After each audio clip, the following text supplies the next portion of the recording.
दोस्तों, ये कहानी है जबलपुर, जो मध्य प्रदेश का एक छोटा सा गांव था। वहाँ पे इंद्र कुमार तिवारी नाम के एक शख्स रहा करते थे, जिनकी एज लगभग 45 की थी। वो पेशे से तो शिक्षक थे और उनके पास 18 एकड़ की पुश्तैनी ज़मीन भी थी। अगर परिवार की बात करें तो शायद उनका एक भाई था, उनकी शादी हो गई तो वो अलग हो गए। जब तक भाई साथ में थे तो उनको कुछ अकेलापन फील नहीं होता था, उनकी गुजर बसर चल रही थी। लेकिन जैसे ही भाई की शादी हुई, ये भाई मतलब अकेले छोड़ दिए, वो अकेले अपने परिवार को लेकर चले गए, तो इनको अपने जीवन में बहुत अकेलापन लग रहा था। ऐसा लग रहा था कि वो ये अकेलापन उनको काटने को दौड़ रही है। तो इस कारण वो अपनी शादी करना चाहते थे। मतलब उस एज के पड़ाव में वो चाहते थे कि कैसे भी करके उनकी शादी हो जाए और उनके पास जो प्रॉपर्टी है उसका एक वारिस उनको मिल जाए और वो भी अच्छे से जीवन जी सके। तो इंद्र कुमार जी को जब पता चला कि उनके शहर में अनिरुद्धाचार्य जी आ रहे हैं, तो उन्होंने सोचा कि चलो उनके पास जाते हैं और अपने आप बीती उनको सुनाते हैं। हो सकता है कि वो कोई ऐसी लड़की ढूंढ देंगे जिससे उनकी शादी हो जाएगी। तो इसीलिए सोचकर वो उनके महाराज जी के सभा में गए और उनसे कहा कि महाराज जी, मुझे शादी करनी है। मेरी एज 45 वर्ष हो चुकी है, जिसके कारण मुझे कोई लड़की नहीं मिल रही है। मेरे पास रोजगार के नाम पे मैं एक शिक्षक हूँ और मेरे पास 18 एकड़ ज़मीन भी है। तो और इतना होने के बावजूद भी मुझे कोई लड़की नहीं मिल रही है जिससे मैं उससे शादी कर सकूं। तो महाराज जी बोले, कोई बात नहीं, तुम इस एज की इस पड़ाव में हो कि शादी नहीं भी करोगे तो चलेगा, और क्या जरूरत। तो उन्होंने इंद्र कुमार जी ने कहा कि नहीं महाराज जी, मुझे शादी करनी है, क्योंकि मेरे जीवन में ना मुझे बहुत अकेलापन फील होता है और मैं चाहता हूँ कि जो मेरी प्रॉपर्टी है मुझे उसका एक वारिस मिले, क्योंकि मैं इकलौता हूँ जो उस प्रॉपर्टी का अभी वारिस हूँ। ये सब जो बातें उन दोनों के बीच हो रही थी, ये बातें एक मतलब कैमरे में कैप्चर हुई और वो जो क्षण भर का मोमेंट था वो वीडियो वायरल हो गई था ना। उस वीडियो पर नज़र एक क्रिमिनल गैंग की पड़ी, जिसकी मुख्य रचयिता थी साहिबा बानो। वो बार बार वीडियो को देख रही थी और सोच रही थी मतलब कैसे अपने साजिश को अंजाम दूँ। फिर फाइनली उसने डिसाइड किया कि पहले उसने अपना नाम चेंज करवाया। नाम चेंज करवा कर वो अपना नाम आधार कार्ड में अपना नाम चेंज करवा कर साहिबा बानो से वो खुशी कुमारी तिवारी रखी। और ये रखकर, और जो उसका लवर था, जो जिसे मतलब लवर था या भाई लवर था या उसका पति था, जो भी था, उसको अपना भाई बनाई और उसको अपना भाई बनाकर वो इंद्र कुमार जी और उसके जो मतलब दूर के जो रिलेटिव थे उनसे कांटेक्ट करने को मतलब बोली। वो अब कैसे, सोशल मीडिया थ्रू या phone through, I don't know, मतलब कैसे भी उससे इंद्र कुमार जी से कांटेक्ट हुआ। जो मुंह बोला भाई उसने बोला कि मेरी एक बहन है, आपका मैं वीडियो देखा, मुझे बहुत अच्छा लगा, मैं चाहता हूँ कि मेरी बहन की शादी आपसे हो जाए। तो इंद्र कुमार जी तो बेताब थे कि शादी के लिए, कि कैसे भी मेरी शादी हो जाए। तो वो बोले कि ठीक है, आप आइए, बात करते हैं। वो आए, सब कुछ बात हुआ, सब कुछ जैसे मतलब बात हो जाने के बाद सब कुछ तय हो गया कि इतने तारीख को सब कुछ जो एक नॉर्मल होता है शादी के लिए, सब कुछ हो गया। और उसने इस तरह से बात की कि मतलब खुशी तिवारी का भाई मतलब उर्फ साहिबा बानो का मतलब जो लवर था, इस तरह से बात किया कि सामने वाले को ऐसा लगा कि ये जेन्युइन शादी है, ना कि फेक शादी है। उन लोग को सभी तरह से विश्वास हो गया। तो फिर फाइनली जो शादी का डेट वेट फाइनल होने के बाद ये इंद्र कुमार तिवारी कुछ ज्वेलरी पैसे लेकर शादी करने के लिए 2 तारीख को निकल गए। जो साहिबा बानो थी मुख्य रूप से गोरखपुर में रहती थी, जो वहाँ से 600 किलोमीटर दूर था, वो वहाँ निकल गया। फिर वहाँ पहुँचने के बाद 3 या 4 को उसकी शादी हो गई साहिबा बानो से। तो बहुत सारा पिक्चर उसने अपने गांव वालों के साथ भी साझा किया।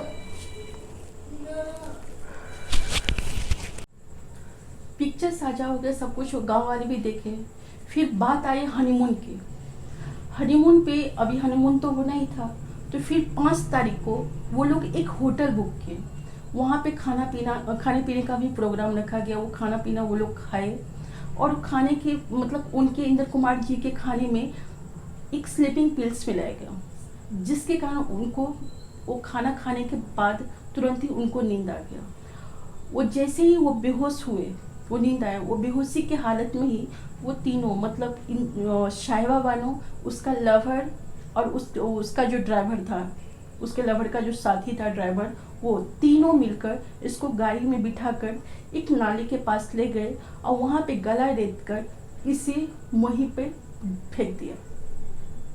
और वहाँ से जितने ये जो इंद्र कुमार जी जो थे, जितने भी ज्वेलरी और पैसे लेकर गए थे, उसे वो लेकर फरार हो गए। अब इधर मारने के बाद वो लोग पुलिस, उनका जो मोबाइल जो था वो भी बंद कर दिए, अपना भी जो नंबर था वो भी बंद कर दिए। जो गांव वाले थे, क्योंकि उनकी न्यू शादी हुई थी, तो सब कुछ जानने के लिए एक्साइटमेंट थे, कैसा क्या है नहीं है।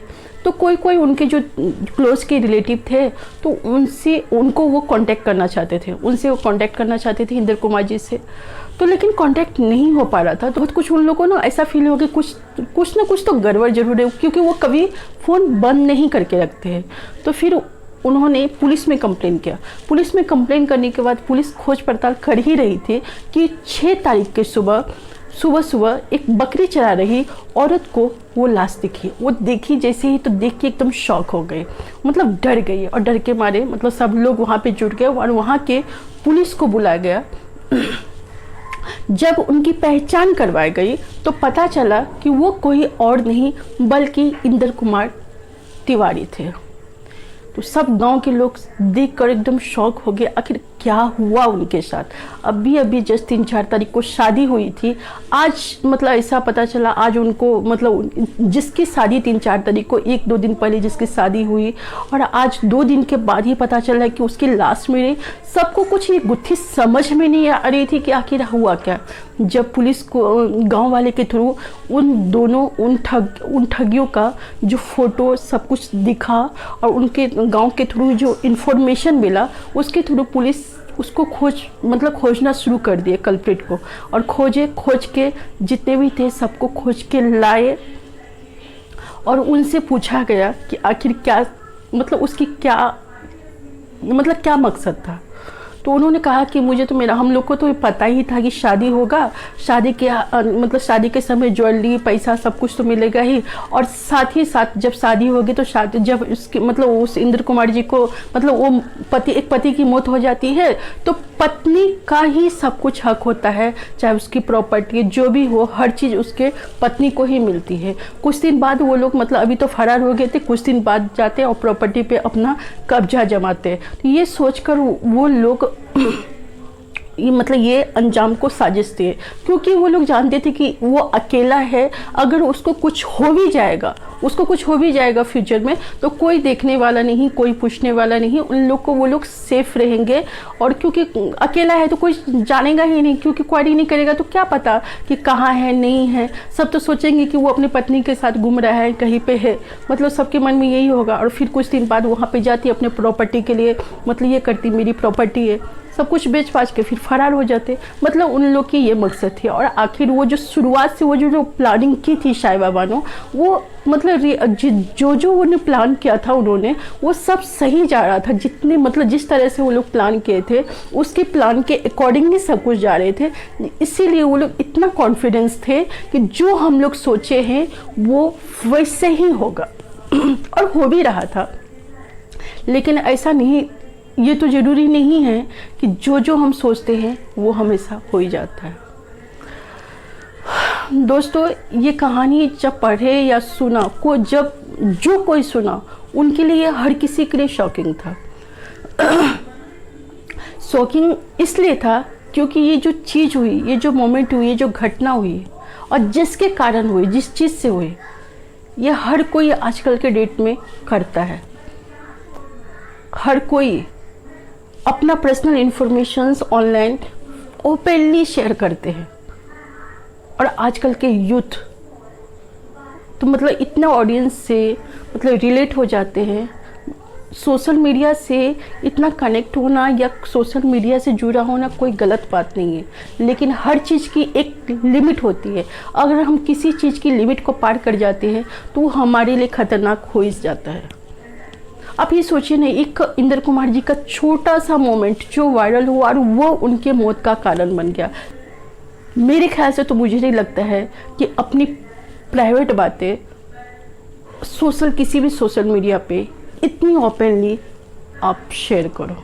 ये मेरी थॉट है।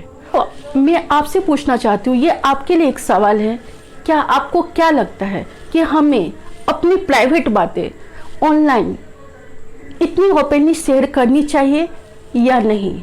अपनी राय मुझे आप कमेंट सेक्शन में बताइए। और आपको ये स्टोरी कैसा लगा मुझे ये भी अपने कमेंट सेक्शन में बताइए। अगर आपको ये स्टोरी अच्छा लगा तो मेरे चैनल को लाइक करें, सब्सक्राइब करें और हाँ दोस्तों, बेल आइकन बटन को प्रेस करना ना भूलें। अगर आप भूल जाओगे तो आपको मेरी छोटे छोटे और जो वीडियो आएंगे उसका नोटिफिकेशन आपको नहीं मिलेगा। सो प्लीज़ चैनल को बेल आइकन बटन को प्रेस ज़रूर करें और फिर मिलते हैं हम नेक्स्ट और इंटरेस्टिंग स्टोरी के साथ। तब तक के लिए अपना और अपने परिवार का ख्याल रखें। जय हिंद, जय भारत।